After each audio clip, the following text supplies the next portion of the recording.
अस्सलाम वालेकुम students. Operational amplifiers की एप्लीकेशंस हम डिस्कस कर रहे थे लास्ट लेक्चर में, उसी को ही फर्दर कंटिन्यू करते हैं।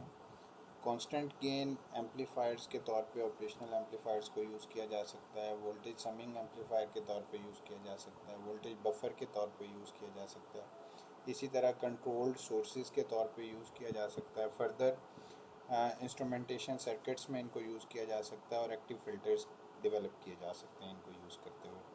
तो wide range of applications are available for operational amplifiers, इसीलिए इनकी इम्पोर्टेंस जो है वो काफ़ी ज़्यादा है।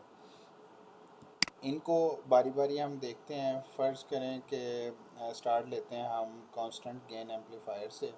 तो उस केस में जो एम्पलीफायर आप यूज़ करते हैं तो इन्वर्टिंग एम्पलीफायर यूज़ करते हैं, जिसमें आरएफ आपका फीडबैक रेजिस्टेंस है और इनपुट आप अप्लाई कर रहे हैं नेगेटिव या इन्वर्टिंग टर्मिनल पे, और नॉन इन्वर्टिंग टर्मिनल को आपने आरसी रेजिस्टेंस दे के ग्राउंड के साथ कनेक्ट किया हुआ है। तो कांस्टेंट गेन एम्पलीफायर जो है वो इन्वर्टिंग एम्पलीफायर सर्किट को आप डेवलप कर सकते हैं further as constant gain amplifier, और इसका गेन जो होगा that will be equal to minus R F over R one. ठीक है। तो यहाँ पे जो पाथ रेजिस्टेंस है वो R1 भी कनेक्ट है, फिर फीडबैक रेजिस्टेंस RF है।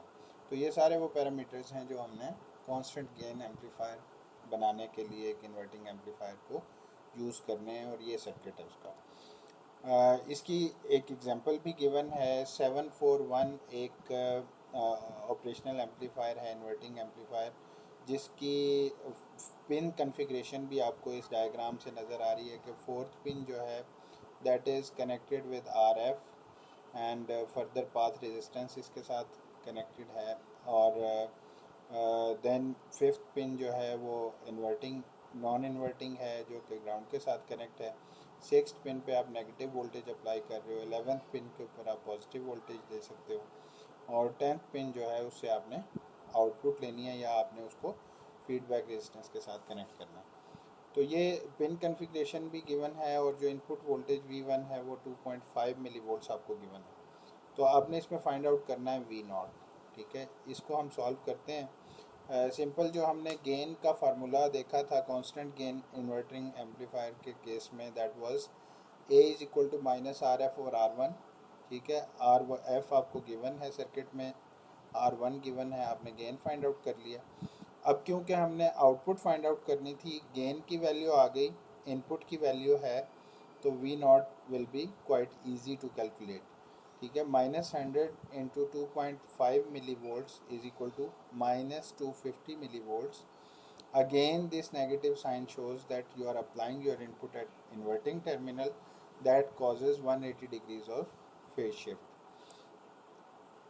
Then अगर नॉन इन्वर्टिंग एम्पलीफायर को एज कांस्टेंट गेन आपने अप्लाई करना है, उस केस का जो सर्किट होगा वो कुछ इस तरह से होगा, जिसमें नॉन इन्वर्टिंग का मतलब है कि you are applying your input at non inverting positive terminal, and you are applying your rest of the circuitry और resistance feedback resistance at your inverting terminal और नेगेटिव टर्मिनल।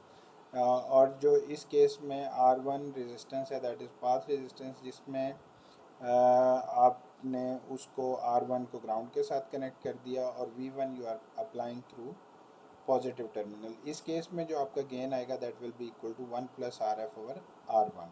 ठीक है, इस केस में जो आपकी आउटपुट आएगी वो 180 डिग्रीज़ के फेज शिफ्ट के साथ की नहीं आएगी, क्योंकि आप पॉजिटिव टर्मिनल पे इनपुट अप्लाई कर रहे हैं। इसकी फर्दर हम एक एग्जांपल देख लेते हैं, जिसमें अगेन 741 कन्फिग्रेशन गिवन है, को ऑपरेशनल एम्पलीफायर गिवन है, और उसकी पिन कन्फिग्रेशन में फोर्थ पिन है, फिफ्थ है, सिक्स्थ है, 10th है और 11th है।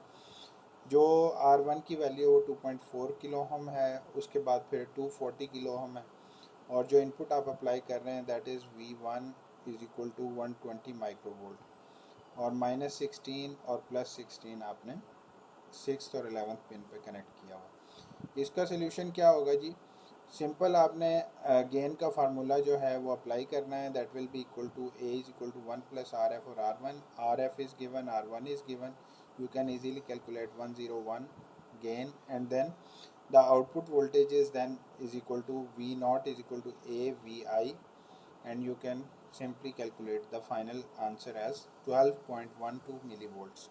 देखें वैल्यू पॉजिटिव आई है तो it means there is no phase shift in your amplified output. Further multi stages के तौर पे आप यूज़ कर सकते हैं एक एम्पलीफायर को. उस केस में उसकी कॉन्फ़िगरेशन किस तरह से होगी कि आप उनको सीरियली कनेक्ट कर देंगे कुछ इस तरह से कि पहला एम्पलीफायर जो है उसकी output will be input of next second amplifier, then output of second amplifier will be input of third amplifier, और जो आपका फाइनल आउटपुट आएगा that will be V naught. तो इस केस में आप पहले इसका गेन फाइंड आउट करेंगे, देन इसका गेन फाइंड आउट करेंगे, इसका गेन फाइंड आउट करेंगे, उन तीनों गेन्स को मल्टीप्लाई करेंगे और जो आंसर आएगा that will be your final gain of this multi stage amplifier. तो कैसे कैलकुलेट करेंगे गेन? जब इसको कंसीडर करेंगे आप पहले एम्पलीफायर को, उस केस में the gain will be 1 + RF over R1. For this circuit, for this amplifier, second amplifier, the gain will be minus RF or R2. For third one, it is minus RF or R3.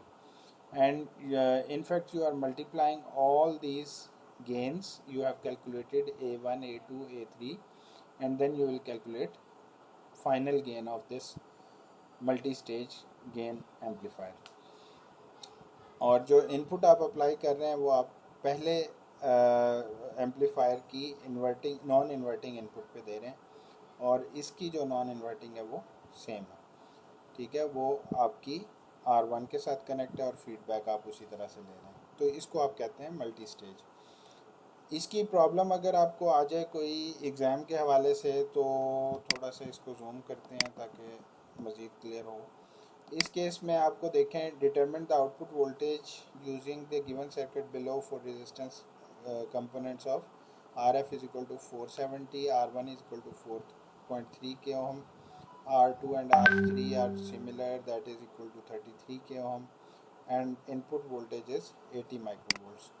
तो ये सारी values आपको given है. Simple आपने उसी तरीके से पहले A1 का गेन फाइंड आउट करना है, A2 फाइंड आउट करना है, A3 फाइंड आउट करना है. इन सब को फाइंड आउट करके आपने मल्टीप्लाई करवाना है. तो जो फाइनल गेन आपके पास आएगा that will be 22.2 into 10⁻3. Now you have to calculate output voltage, that will be equal to output voltage और input voltage equal to gain, where you can find out by reshuffling your equation. That will be equal to V naught is equal to A V I. A की value आपके पास है, we आई की value है. You can simply find out 1.78 volts of V naught. इसी तरह multi stage की एक और प्रॉब्लम आपको गिवन है जिसमें पिन कॉन्फ़िगरेशन भी आपको बताई हुई है.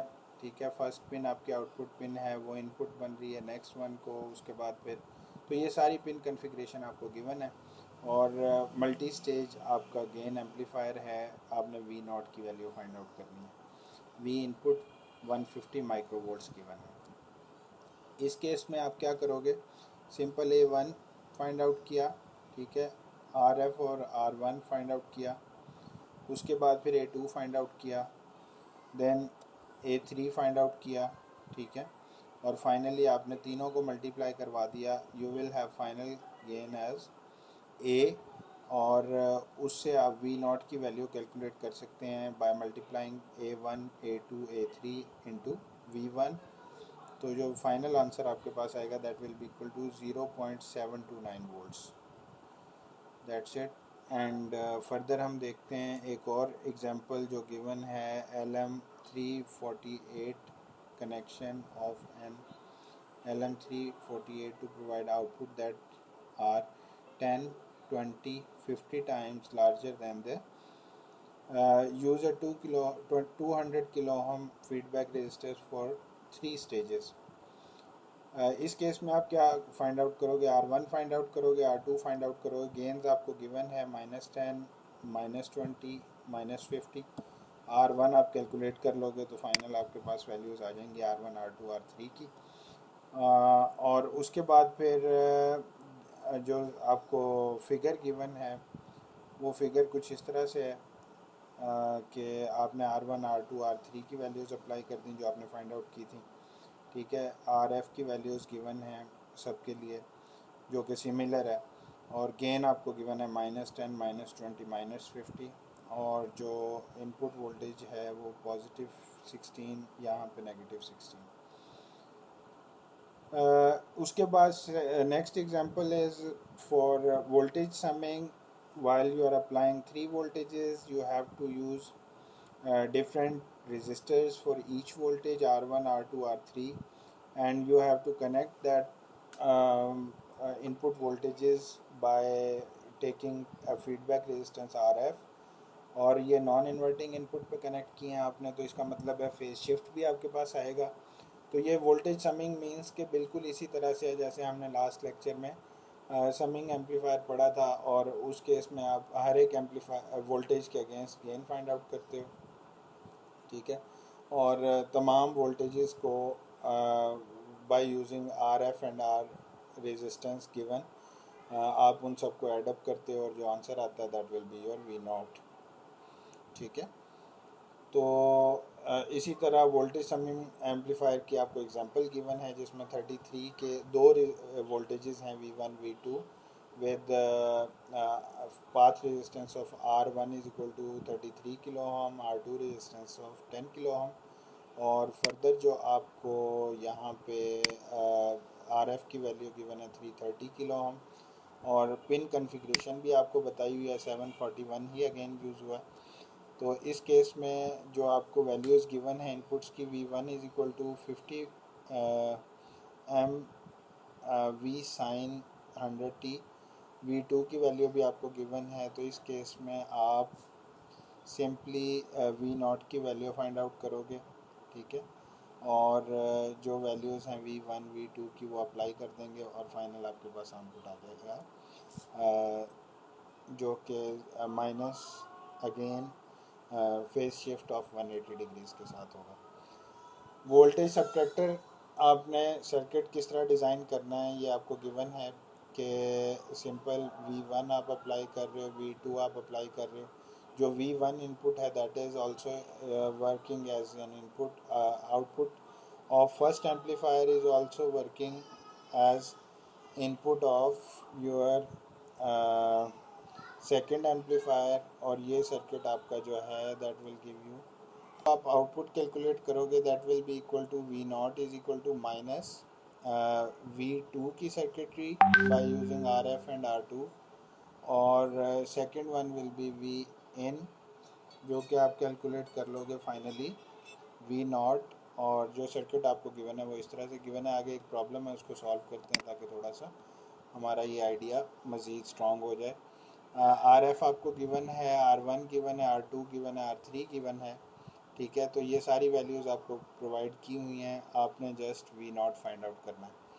V0 will be equal to V2 के साथ जो आपका गेन है वो, और V1 के साथ जो वैल्यू है वो, और R3 रेजिस्टेंस के साथ उसको आपने फाइंड आउट करना है। जो फाइनल आउटपुट आएगी that will B -20 V2 -V1, ठीक है। इसी तरह से अगेन एक और सर्किट आपको वोल्टेज सब्ट्रैक्टर का गिवन है, इसको आप सॉल्व कीजिएगा। V1 V2 गिवन है, अगेन R1 R2 गिवन है, उसके बाद फिर RC गिवन है, RF गिवन है, 741 ऑपरेशनल एम्पलीफायर गिवन है। ये इसका सोल्यूशन भी आपको प्रोवाइड किया हुआ है as it is V1 -V2 आपने फाइंड आउट करना है। That's it for today's lecture, बाकी इंशाल्लाह नेक्स्ट क्लास में हम डिस्कस करेंगे। इन प्रॉब्लम्स को आप सॉल्व कीजिए।